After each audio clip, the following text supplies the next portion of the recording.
My name is Joshua Hiram Gray and I'm originally from Rotorua. I'm 33 years old.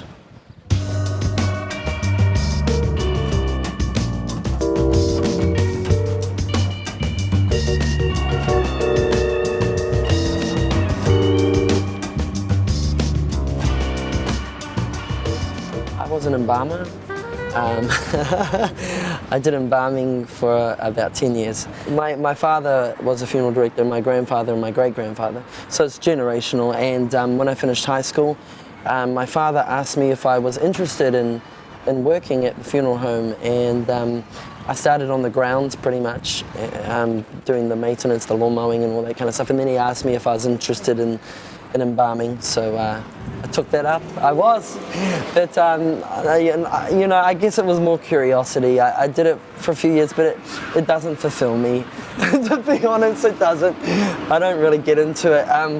I enjoy the whole process of being able to make the deceased look presentable for the loved one, and then seeing the reaction from the loved one. But other than that, it's not really me, to be honest. I believe what you radiate out is what you get back. So whether it be negativity, if you're going to throw out negativity, that's exactly what will come back to you. And if you throw out positivity, you attract positive. It's like the law of the universe, I think. Anything that you throw out is exactly what you get back. And I think when bad things happen to us, it's character building, and it's for a purpose and for a reason, to make us better people.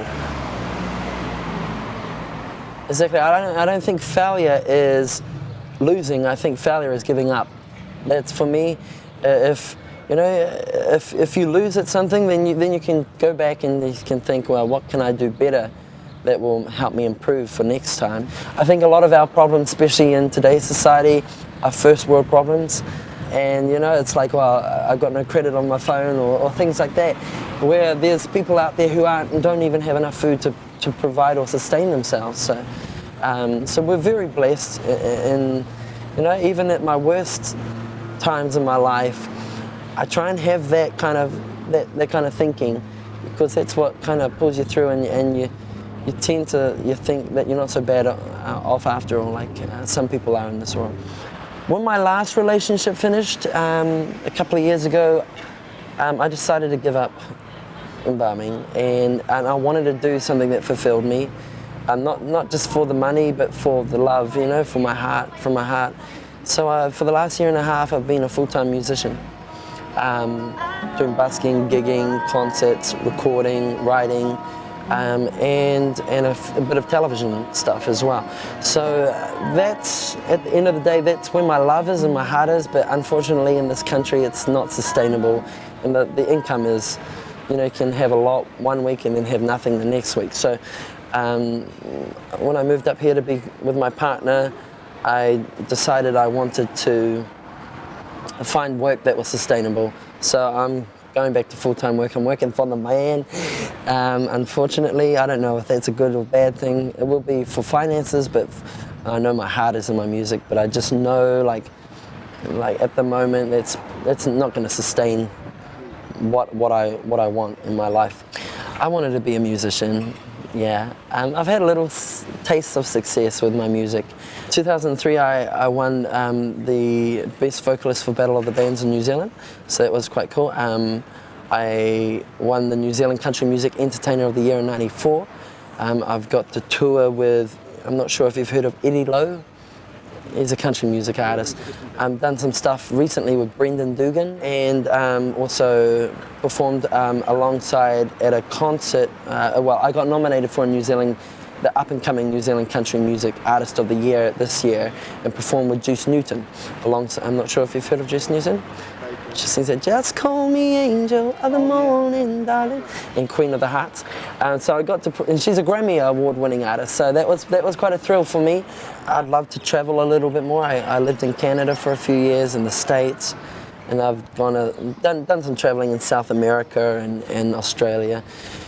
But I think at the end of the day, happiness is where it's at. If people don't have happiness, there's a sense of lost, people are lost, and so I want to be happy. I love songwriting. It's where my heart's at.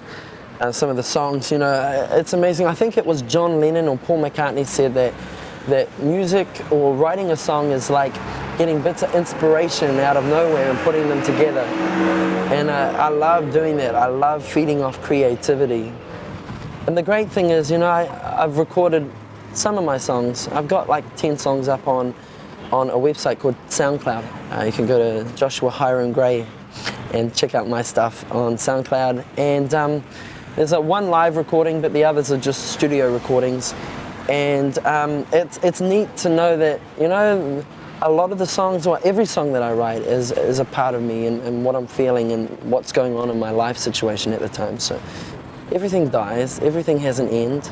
The trees, the birds, but I don't know, like the death of a loved one. I lost my stepbrother when I was 14, he drowned, and that had a huge effect on me.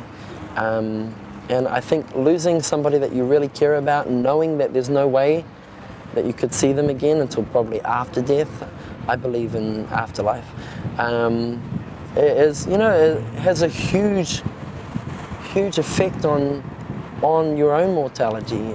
I think the thing that's made me more wiser, especially working at a funeral home, is knowing that, you know, we all get sick and we all pass on, and our bodies are very fragile, and we don't appreciate our health until we don't have it.